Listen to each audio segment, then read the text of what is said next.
we're getting into Bedrock. And a great way to acquire partners in life is to look good, get jacked, and be strong, right? Yeah, I mean, it's worked out for some of us. Every one of us. I mean, I don't know why you started lifting weights, but it's definitely the reason I started lifting weights. Yeah. Well, then let's explore, because we provide the perfect program opportunity for those people looking to get jacked, strong, and be very useful in life. It's a lot easier to get strong, it's more beneficial, or it's easier to get jacked if you're already strong.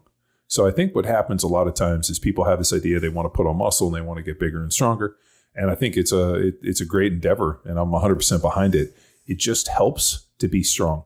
It's hard to put on massive amounts of hypertrophy and look fucking jacked without being strong first. It's a lot easier to get somebody pretty strong, have them move pretty well, and and then if we want to diet them down a little bit, it's a little bit easier than trying to have a guy who's afraid of getting strong. So I think a lot of times where I've had people come to me and say, "Hey, dude, I want to put on muscle. I want to be jacked." I'm like, "Dude, it's a lot easier for me to make that happen if you're already strong."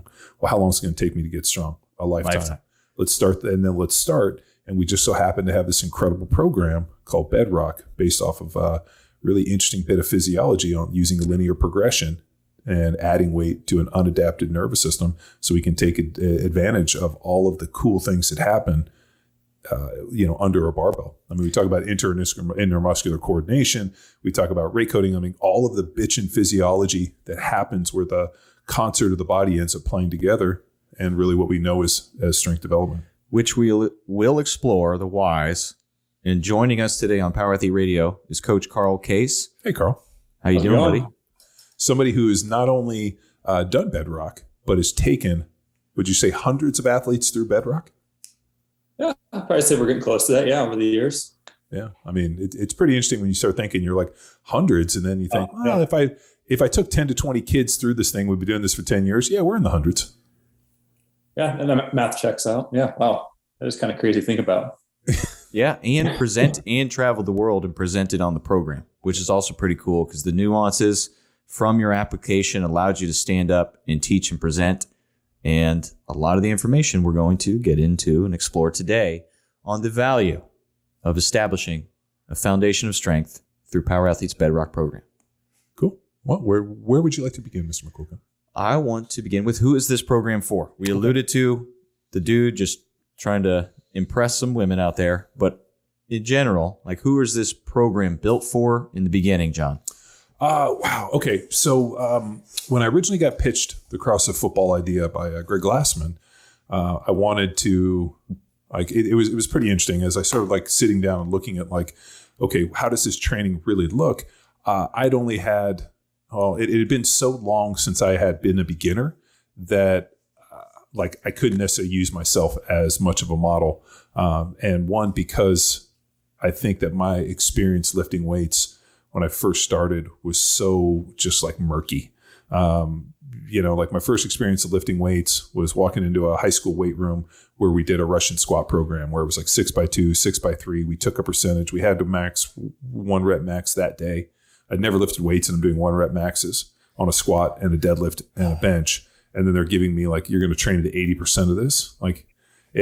One, I had no business doing it. 2, I didn't know how to do any of the movements, and nobody really showed us. So the squat looked like this weird kind of you've seen kids who have never squatted before, the knees are buckling, the back is bending. You're kind of doing this good morning. You're kind of looking around because you don't know if you're doing it wrong or if somebody's going to tackle you. And then you kind of do this weird good morning and stand up, and you kind of put the rack away and you look around and you're like, how was that? People look awful. You're like, okay, what should I do to make it better? Add more weight. Add more weight, and it'll just look more awful. So we didn't really have any coaching. And then, I get a little bit stronger, the effects of strength training are happening just because we're doing strength training. We're not doing it well. And then all of a sudden I go over and I meet Zangus, and we start training over there where I actually get some coaching. And George Zangus is? George Zangus was the old power lifter that lived in our neighborhood. He owned Marathon Nutrition, invented the super suits and wraps. And he would periodically kind of, through his supplement, he had a health food store called Marathon Nutrition on top of the hill, which was next door to Warehouse Music. So on occasion, we would kind of run into George, and he was smart enough. He knew who my brothers were, because my brothers were, bigger dudes at played high school and went on to play college football. So I ended up meeting George through a guy named Tasso Papadakis, whose brother Petros, if you guys are out in California, is on the radio.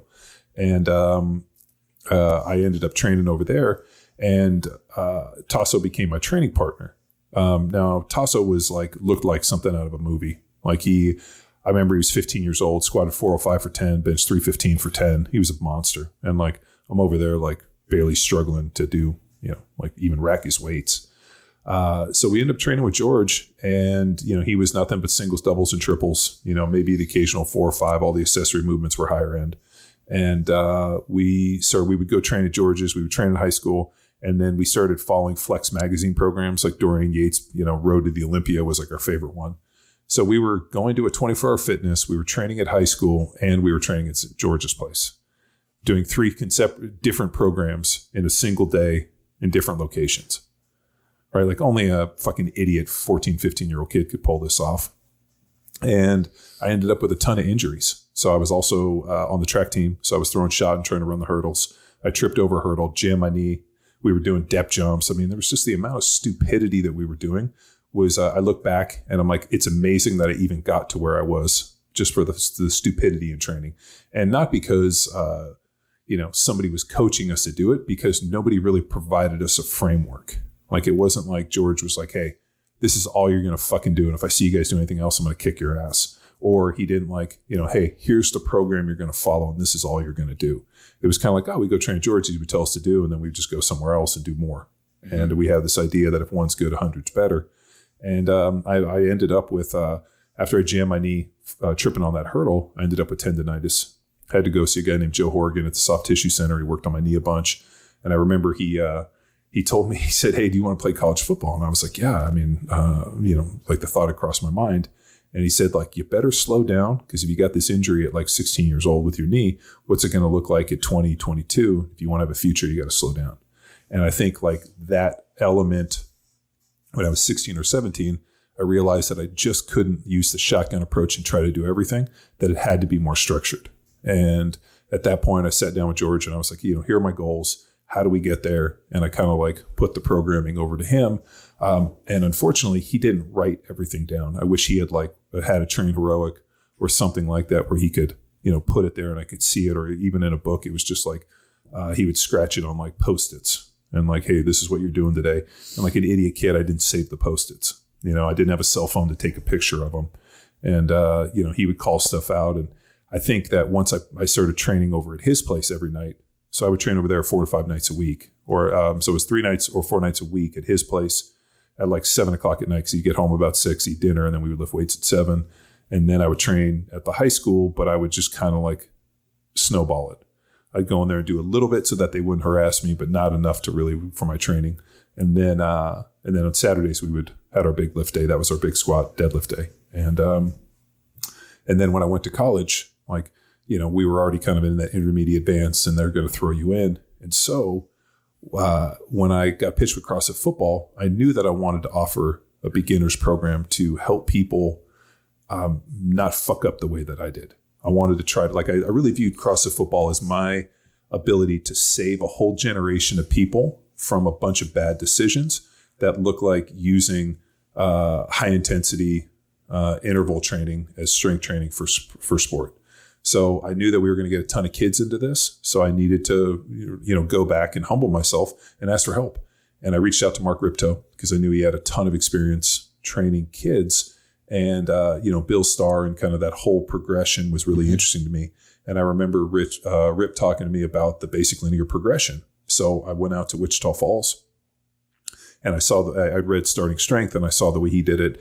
And it wasn't the way I wanted to write the program, but I wanted to use his principles. So I remember we sat down at his desk in Wichita Falls and went through and basically created the amateur template based off of what I wanted to do, what I needed to get done, how I saw the training go.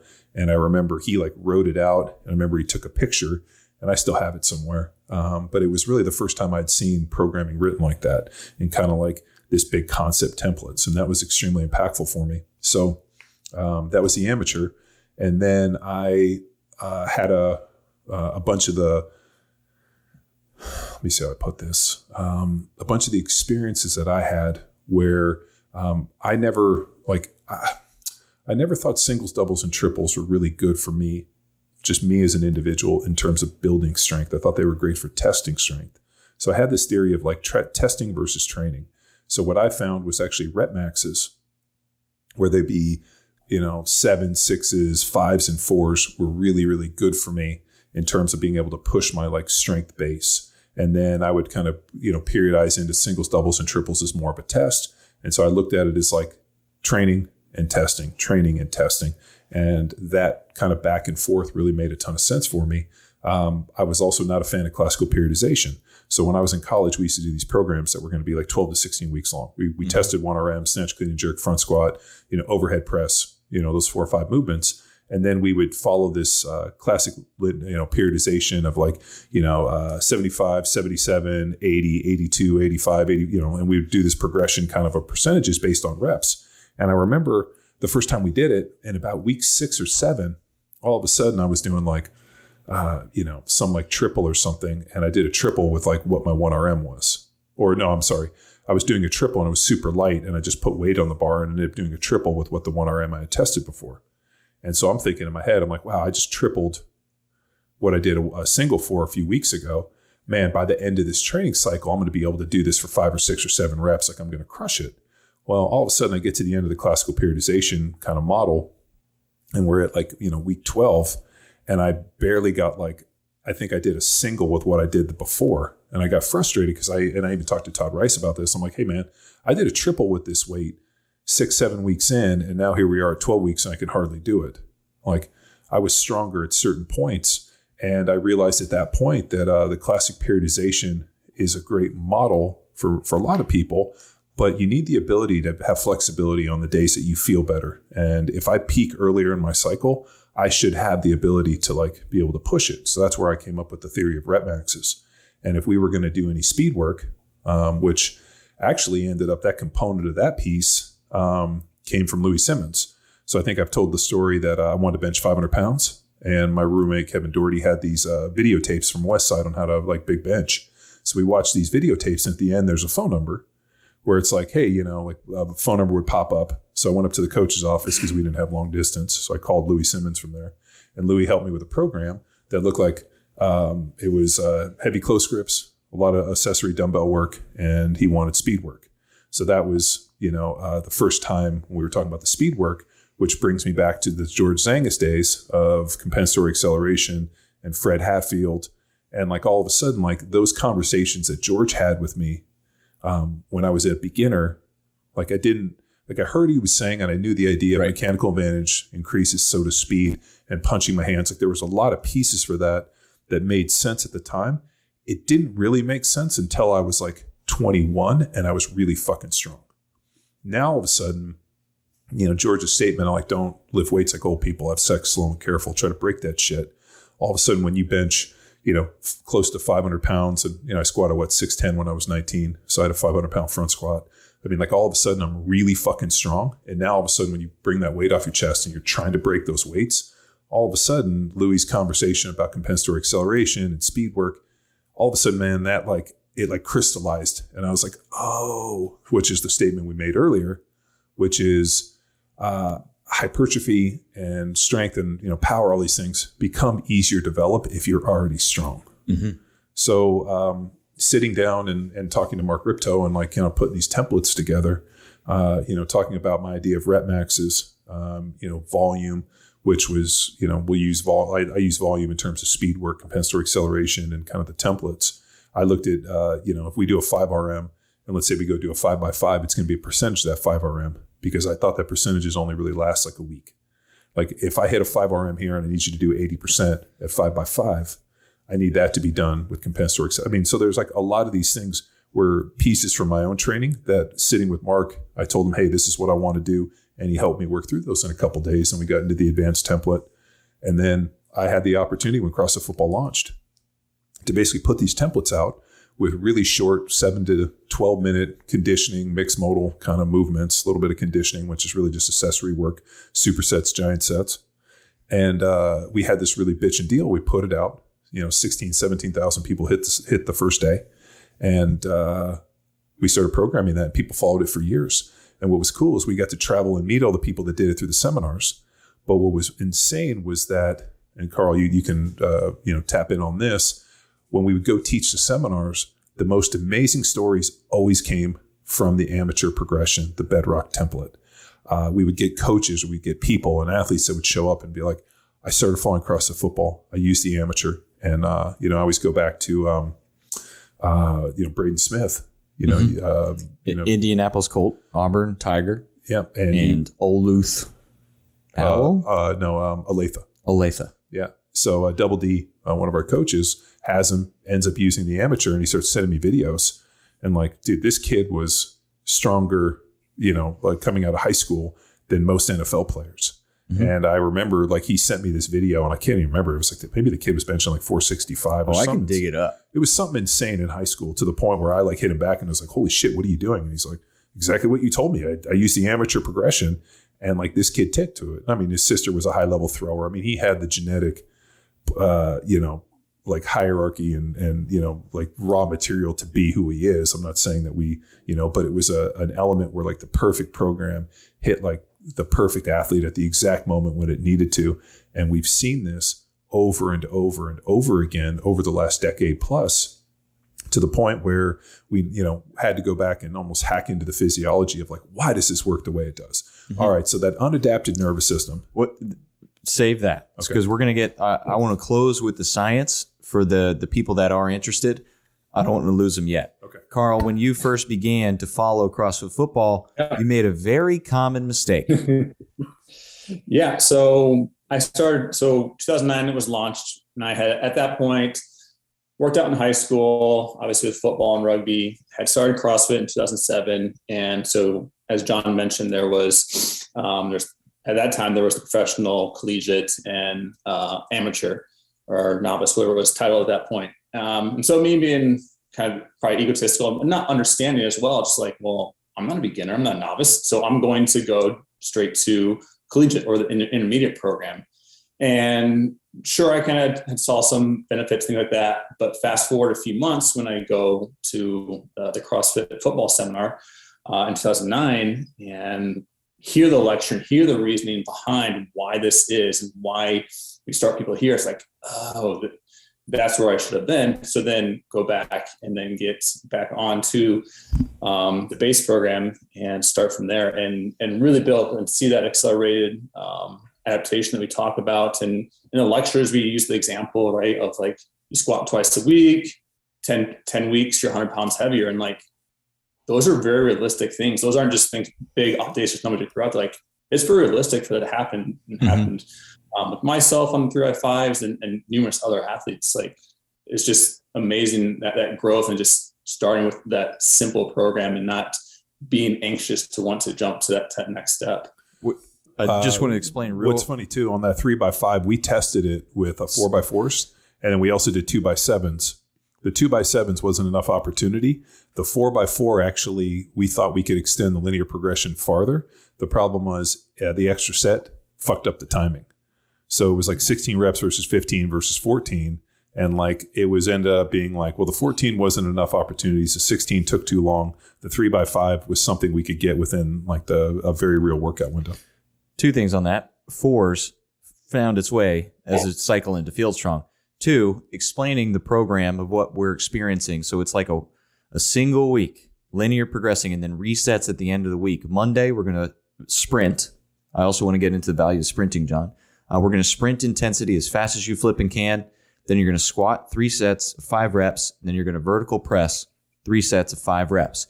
If you're just beginning on the program, start with a bar, add weight until it feels like work. And then that's our beginning 3x5. Tuesday, we're going to deadlift, same approach. If it's your first time, posture, good position. If it looks good, if it looks right, let it fly. And then strict pull-ups. And then we got some lunging in there. And then Wednesday, typical rest day or practice if you're a current athlete. Then Thursday, we're back to our squat. So 3x5, what we need you to do is add 5 total pounds to the barbell, 3 sets, 5 reps, same weight plus 5 that you did on Monday. And we pair that up with bench press now. Instead of a vertical press overhead, it's a horizontal push bench pressing, or floor pressing if you're in a limited space and experience, and tag that with a volume run, some more traditional conditioning for field court sports. And then Fridays are fun day. We're going to power clean. Now 5 sets of 3 reps. Well, it's really a heavy versus dynamic pull. So everything's based off of push and pulls. Yes. So we got 2 days of pushes, which would be like the squat and the press, or the squat and the bench. And then the other day would be like the heavy deadlift with pull-ups, and then there'd be a dynamic pull. So one was a heavy pull, dynamic pull, which was funny because a lot of people in the beginning were losing their fucking minds because they're like, you're training your legs 2 days in a row. Oh, still. So I presented on this at NSCA conferences and clinics, and that's the common question that we always receive. Still. And my whole thought was, I've given this response numerous times. There was never a point where I went to go play football where I'm like, today's just not a leg day. We train the body as this like full, like a full system. So the idea of kind of breaking it up into body parts and this, and I'm like, I'm sure fucking Paul Carter would argue with me on this one, but I never really viewed the deadlift as a primarily leg exercise. I always viewed it as more of an upper back, kind of trunk, big pull. And maybe that's just the way I deadlift. But, we've done it both ways, where we've used the deadlift as a, accessory on legs. We've used it as a, primary driver on lower bodies with, unilateral, bilateral movements as accessory. I mean, we played with it different days. Within the hierarchy of programming, a lot of times it comes down to like economy. And I explained to somebody this on Hammer the other day on the console, that when you sit down and design a program, it's kind of like sitting there and looking at all these ingredients. And all these ingredients taste great. But unfortunately, if I throw them all in one bowl, it's going to taste like shit. So what you have to do is you have to have economy. Like, how do I put the right amount of each and decide what works and what doesn't, that I know that these pair well? And more importantly, if I'm trying to design something over a course of a week, what's the most important? On our Hammer stuff, we want people to be strong. We want capacity. But we also have to have a run template involved. So there has to be economy of like, all right, if I do this and this is really the only day I can do this. And so a lot of times with, the amateur progression, they were like, well, why don't you squat and deadlift on the same day, and then, put the press and the bench on the one day? And I'm like, we tested that and that worked well. The problem is that if I squatted first and deadlifted, we weren't able to get the same ability to like linear progress to deadlift because the squat was so demanding. Mm-hmm. And if we needed them to sprint that day, it was easy for me to have them squat, press, and sprint, and then all of a sudden hit all their heavy back and their pullers and their accessory, and actually give them a chance to hit a little bit of bodybuilding too with some hammer curls and a few different things. Uh-huh. So it really came down to like arranging an economy and basically being able to design it. And I think a lot of times strength coaches or even people writing programs, when I look at them, they just look like fucking Christmas trees. I don't know if you've ever gone over to somebody's house and like this is something we would deal with. You go over to somebody's house and they have way too many fucking ornaments on their tree, to the point where you're like, I can't even see your tree. And then you go over to other people's houses and you're like, you could get some bigger ornaments. So funny deal. We had a small tree. So we'd always had like a 6 or 7 foot tree. And we thought we had like a pretty good amount of ornaments. This year I went with a 9-foot tree. We put all of our ornaments on and it looked totally sparse, to the point where I was like, we might need to get some more ornaments. Now, a lot of times with training programs, you have your tree, and I think coaches or people just start putting too many ornaments on it. So you almost have to have everything balanced, and you have to know how big your tree is and how hard, how wide it is, what the space is, how you want it to, And a lot of this comes down to just over the course of the week, how much can I get done, and how do I get the highest quality movement? And that becomes like the paramount deal. That if you slop through something, or you're not recovered, or you're too fatigued, or you can't do this, or you fatigue too many neuromuscular pathways and give me shit on the third set, now all of a sudden that becomes a problem. So there also becomes an issue where you don't have the base level of conditioning to be able to survive your training. And I wrote an article years ago on Talk to Me Johnny calling, "Do I have to be in shape?" If you guys want to look at it, we can link it up. Yes, and to add and sum it up, how we teach what John's explaining right now within the methodology, those of you familiar, the principle of accelerated adaptation. and preventing this Christmas tree effect. I'm certainly going to write that in there. That's an excellent analogy. Yeah. Yep. Well, I do want to get into a lot more, but also the value here of injury. And Carl, this is one of the main reasons we brought you in on this conversation, in that you went through the linear progression.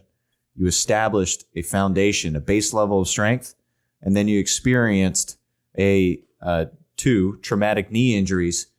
But how important was establishing through a linear progression a base level of strength for returning to who you were as an athlete? Oh, it was paramount. Not only going into recovery or going into the surgery, having already established a certain level of strength, had more to carry me through, right? So I had a higher starting point than someone who hadn't coming off of that surgery. But also I had to, having done the work over the time and have laid those neural pathways, right? It was much easier to get back to once we had that full clearance. We use the analogy of like trudging up a mountain, right? That's snow covered. Like the first time, like you're having to like make your way through that snow and create your own path. But when you come up again, you've laid this path, you've laid that motorway, and to get back up to where you were, it wasn't nearly as big a problem as it would have been going into it. I guess cold and not having established that, and just knowing that what you had to go through, and knowing how, again, like, okay, I have my plan. I'm a new athlete, right? I'm basically an amateur again. I'm a whole different athlete than I was prior to the surgery. So I know the recipe: start here and build up, and recipe for success as far as that recovery. And how important was that mentally, realizing, I can trust this new body part because I'm strong again? Oh, that's huge. I mean, especially with something like an ACL injury that's so catastrophic and has such a long time to return to play, and getting on there and wanting to be back into the sport, right? When you squat, lunge, you step, you deadlift, to name the lower body ones, week after week, and you build this time, you rebuild that coordination, rebuild that hypertrophy, that confidence in our primal movement patterns. So when it comes time to do them in this unknown scenario like sport, like, okay, I know I've laid the work, I know I'm confident in my movement competency, things feel good, my strength is, I know where I'm supposed to be. So yeah, having that is huge.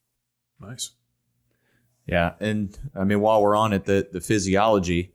So let's get into it. Like, paint the picture of what an amateur looks like the first time bench press. And I love the story of you going into the 98 gym and seeing coordination in the wild. The 12. The 12, sorry. So the first time we had... So after I got back from working with Rip and really coming up with this template and having him really give me like a hands-on understanding of the physiology and what's going to happen with the linear progression, which they had been using for years with starting strength, but here was kind of the way I wanted to do it.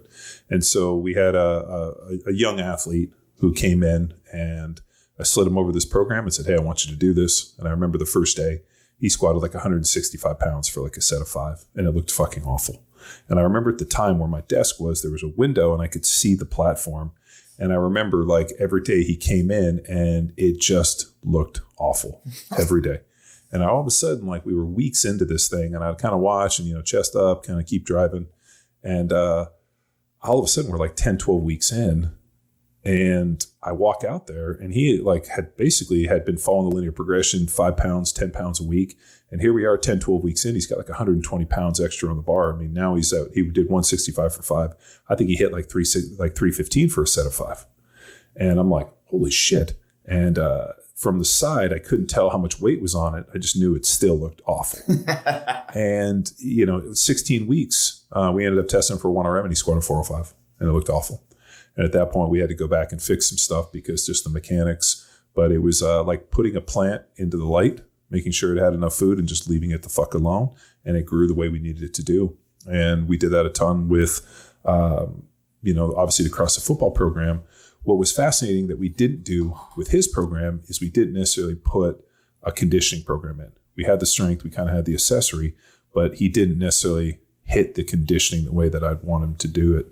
And that became a really interesting piece where I think people are so nervous that like somehow they're going to out-condition their gains and, it's going to kill the gains in this. Strength is a really interesting thing that I think strength can grow, and the ceiling ends up becoming a conditioning piece. Like, how much work can I do? Am I able to recover? Like, have I increased my base level? And we got that from the CrossFit market. This idea of GPP, which is a pretty fascinating story on how CrossFit landed on GPP. So it was actually Rob Wolf, and it was in one of the original CrossFit forums that they've gone back and developed or deleted.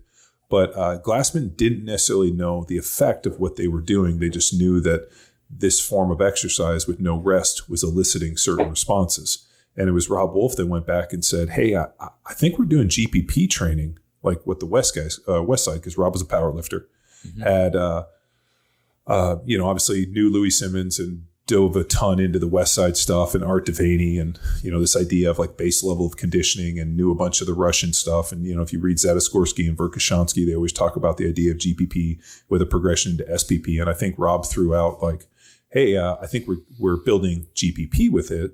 Glassman, who thumbed his nose at anything, didn't necessarily go and research. And yep, that's exactly what we're doing. We're doing GPP training, not realizing that that's kind of a obtuse statement, because if you're doing GPP work, there's a natural assumption that there's an SPP. Nobody just does GPP work. It would just be called work.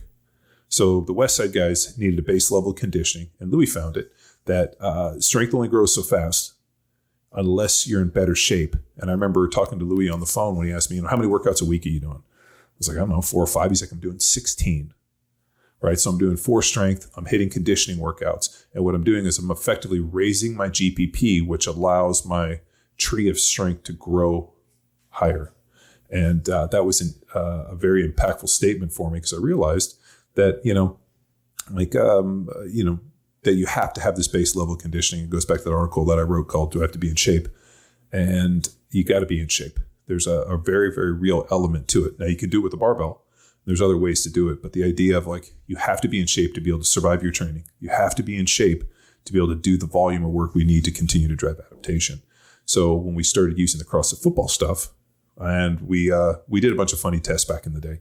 We had everybody on a linear progression, and we were having everybody follow it. They were somewhere in that sweet spot of 7 to 12 minute workouts with maybe the occasional 15 minute, or everybody was able to do the linear progression. Then we threw in like something awful, like a Murph. Mm-hmm. And all of a sudden, everybody failed on their linear progression, and it took about 2 or 3 weeks for them to recover to catch it again. And then we had the 7 to 12 minute workouts, and we kept them right in that sweet spot. They were sprinting, they were running, and all of a sudden, everybody went back on that linear progression. And then we threw them something awful, and that fucked them up.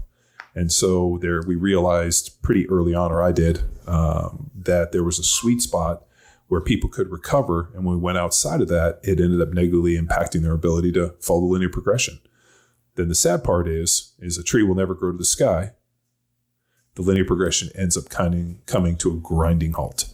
And we found different ways to skin it. We would drop them back 20%, have them do max reps. And we realized that a lot of times we had to drop the intensity, hit some volume, and almost like the road diverges, which, happens when you enter that, amateur progression, and you either get into something that's, more neurally focused, like a field strong, or you get into something which is looking to create a larger cross-sectional size of a muscle like Jack Street. Yes. So that was how those two programs kind of, deviated.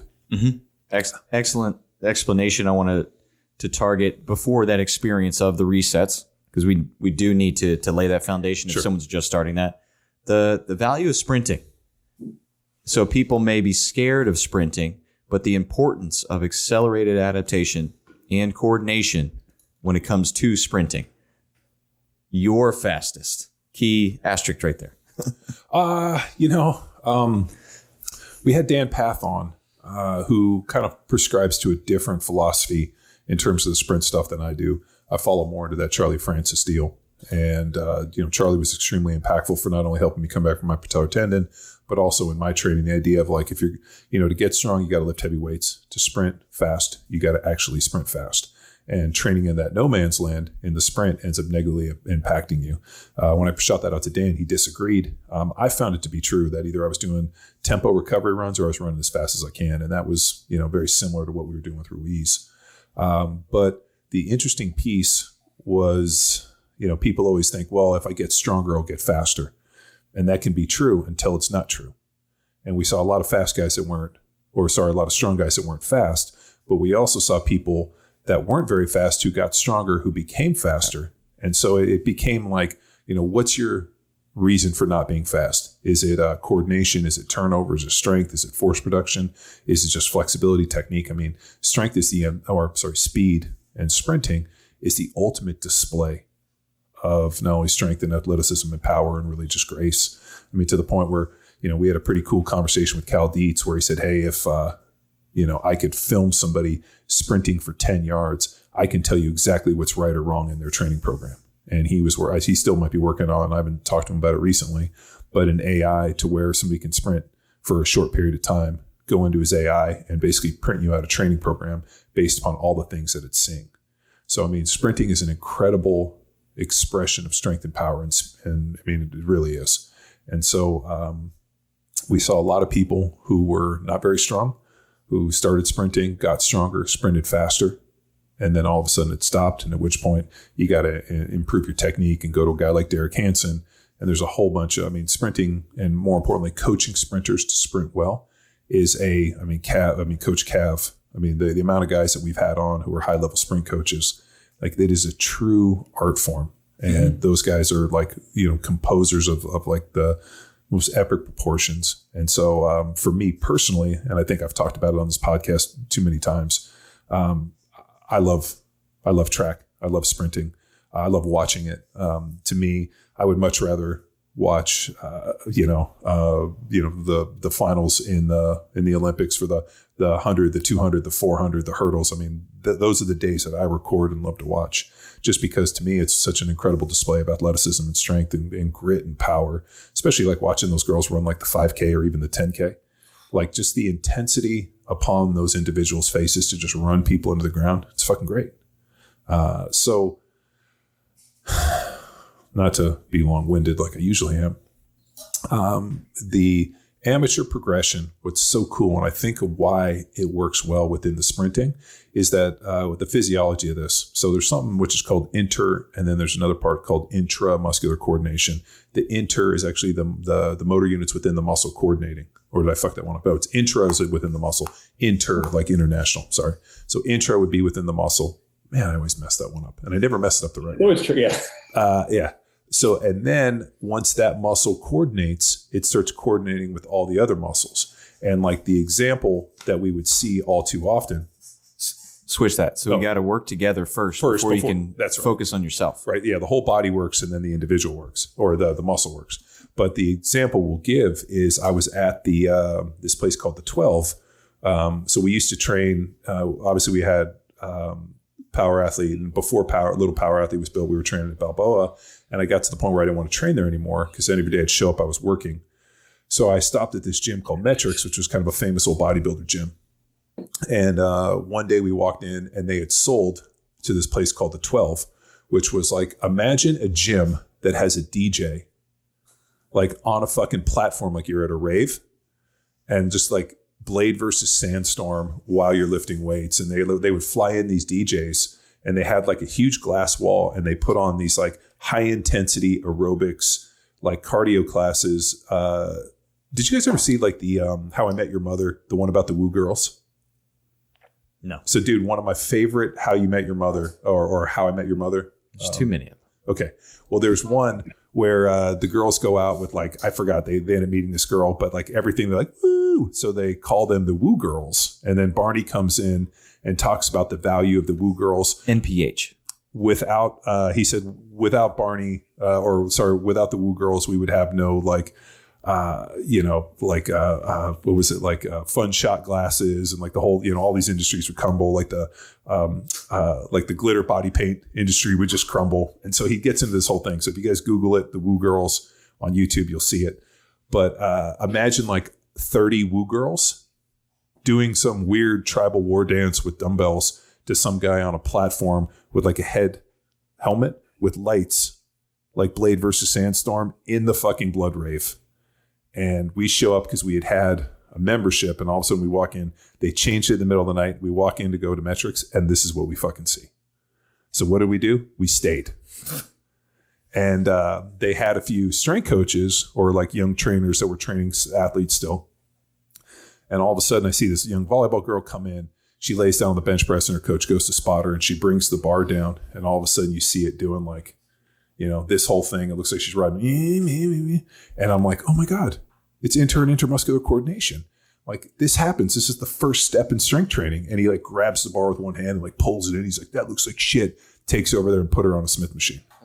And it was like seeing like a beautiful flower popping out of like, God, what was it in Wonder Woman when like the no man's land and like they can't cross and it's all like this, like, just fucking war torn deal. And there's like one flower. That was the one flower in that war torn, and that dude stomped on it. So long story short, fucking this podcast. We got a chance to see the linear progression and the amateur progression and like this whole physiological response in terms of like weight training and coordination and balance and strength happen within this amazing concert. And it was inspiring. And to the point where I wish that I had had the opportunity to follow this program as a 14-year-old, 15-year-old kid first, without the, fucking trials and tribulations and nonsense I went through. And so this was my way of fixing some of the wrongs and preventing people from making the mistakes that I made. And people shouldn't have, in this day and age, shouldn't have to make the mistakes and have these like moments of like epiphany. I mean, it was great because it evolved into this, but I can literally short circuit this and get you to where we go faster. So lean on my experience, lean on my mistakes. You don't have to be the dumbass I was. Yeah, a couple more points. We mentioned and introduced resets. As John said earlier, a tree doesn't grow to the sky forever. So progressing, adding the 5 pounds per squat day, 10 pounds per deadlift, 2.5 on your presses until you can't. So you fail. We want you to reset 3 weeks and then hit from your last successful 3x5 or 5x3 if it's power clean, and then progress back up and break that plateau. Aim is for 3 resets on each barbell movement. That's when you know you've exhausted your linear progression. Let me tell you right now, your press, you're probably going to reset it, 6, 7, 8 times. Deadlift, 3. Squat, maybe 4, 5, 6. Some outliers only need 3 resets on their squat, and their deadlift is the one that has more. But keep following the progression, dropping 3 weeks and breaking through your plateau until you've exhausted all barbell movements. From that point, John, where do we go? Well, once we exhaust everything and you can't go any farther, you have to make a decision. What's the next element on this training program? So what do you recommend? Well, as you mentioned earlier, the path of volume or intensity. If your aim, let's reverse engineer from a goal. Okay. So if my aim is an individual, just going back to where we started on Chapman's campus. Well, there's an interesting piece, and I can't remember if it's Science and Practice or Super Training, but they talk about this exact moment that, when you start lifting weights, everything works until it doesn't. And then at some point you have to make a decision. So a lot of times where we see a lot of coaches have success with athletes is when you take an unadapted, untrained athlete, everything works. Like the joke that somebody made once is I could have you play the fucking snare drum for 12 weeks and your bench press is going to go up, right? I could have you hit the kick drum for 12 weeks and your squat's going to go up because anything will work. So the problem becomes when you have that group of individuals. It's kind of like NFL strength coaches, right? Over there pontificating about, this, and you got a fucking moron like Kanavi. Oh, here's my program. I'm like, dude, when you have the best athletes in the world, everything works. You just don't get them hurt. And you know what the hilarious part is? Kanavi will tell you the exact same thing. Like, hey, if this guy's worth $40 million and I'm worth a few $100,000 or maybe $100,000 and I get him hurt, who's fucking going to get on the axe? So same with beginners. You have the opportunity. You have a very short window for you to catch these kids. So instead of fucking around and doing a whole bunch of stuff that isn't going to really benefit them, why don't you just tap in and get them as strong as you can, as fast as you can, understanding the physiology and using a basic linear progression. And, I've heard people try to battle against a linear progression. And unfortunately, I don't think there's as many people that have as many data points as we do and who've done it as long. I mean, the only person that I know is Mark Ripto. And, the problem is that I love Rip. Dude, he's one of my favorite people in the world. not only is he a hilariously prickly, funny, interesting, just salty motherfucker. I love him. Like at the end of the world comes, I'm going to, believe me, if he comes over the hill, I'm smiling. But there's a lot of people that don't like Rip because he tells it like it is. And he's not afraid to mince words and hurt feelings. But for what he's done in terms of like handling beginners and starting strength and really getting people, interested in weightlifting, he's done an incredible job.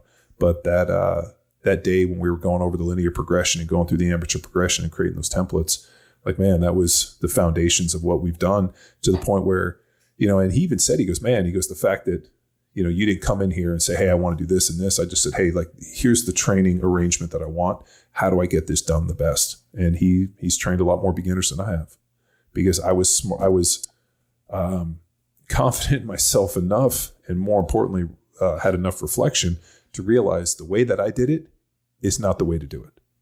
I succeeded in spite of my stupidity, not necessarily because I, had a Braden Smith or was elevated in that way. I mean, man, I would have loved to have had this opportunity. So I can't go back and rewrite time, but I can at least provide people the opportunity I didn't have.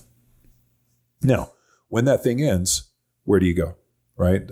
In Super Training or Zaskorski's book, he talked about there's two roads. You either have to increase central nervous system efficiency, or you have to create a larger cross-sectional size of a muscle. So that's where we ended up deviating into Field Strong, which is extremely CNS heavy. Yeah. And then Jack Street, which is really just the focus. I mean, you're going to get that same CNS, but really is based upon putting on some thick slabs of hypertrophy. Yeah. And if you're still active in sport life, getting after it, go the Field Strong route. Give that a degree. If you are in it just mainly for the grind, the fight, with some aesthetics built in, Jack Street certainly is the next step. Yeah. And then from there, hey, who knows? We got more programs that align with your goals. All right, Carl, any parting words? I would say just take the time, invest in yourself, start with the base, start with Bedrock, and that's just going to further amplify all the other programs that Powerlift Athlete has to offer. Sure, you can, like you said, you can start on something on Jack Street or Field Strong and go straight to that. But if you haven't put the work in, you're just not going to squeeze every ounce of that. So take time, invest in yourself, and then from there, move on and get the most out of the programs. Boom. If done right, we're looking at 60 minutes. Yeah. It was a good training day. I think that's pretty accurate. I mean, a bigger issue comes as you get farther down that strength chain. You're going to have to rest more in between sets. Yeah. That's like, I got one final note. There's so much, and I'll link up presentations that I've given on this that are out there where John introduced, he is not a fan of the traditional periodization. This also works into an inherent periodization, meaning if my squat continues to rise and the intensity is getting very high, at the same time, I've failed my press and it starts to drop and I have to take that back 3 weeks. So it's not as intense and you just get this up and down volume and intensity balance inherently in your program over 20 weeks. The funny side note, I had this idea that I could wring out just maybe a little bit left of the linear progression, but we could do it with volume. So I remember at one point we were doing like some heavy singles and then we were doing 5x5s and I was trying to linear progress the singles and the 5x5s. The only problem was it was a fucking terrible idea. I ended up doing it was like singles were like 585 to 600. And then the 5x5s were like at 495, 500. The problem is I had to rest a legitimate 10 minutes in between sets because I was just crashing and burning. So I got to the point where the 5x5 was taking me legitimately 50 minutes to get done. I was squatting for an hour to the point where, and I remember there were times where I tried to push it and it just came to the point where I was like, dude, the economy of time on this is terrible. And it was I was recovering to the point where every set was organic. And at that point I was like, you know what, unfortunately when the linear progression ends, it fucking ends. And there's people that have tried to go back and port it in this. And it's dude, once that nervous system wires up and you create that level of coordination, you can't go back to that. Well, you have to progress on. And that's why we created other programs. And learn that the hard way. Yes. All right. Carl Case, CrossFit South Bend. If you are a teen in that area, hit up Carl here. No one does it better. Carl, if people want to follow your training and your coaching, where do they go? Yeah. So on Instagram, I'm just Carl Case, no funny abbreviations before or after, just straight Carl Case.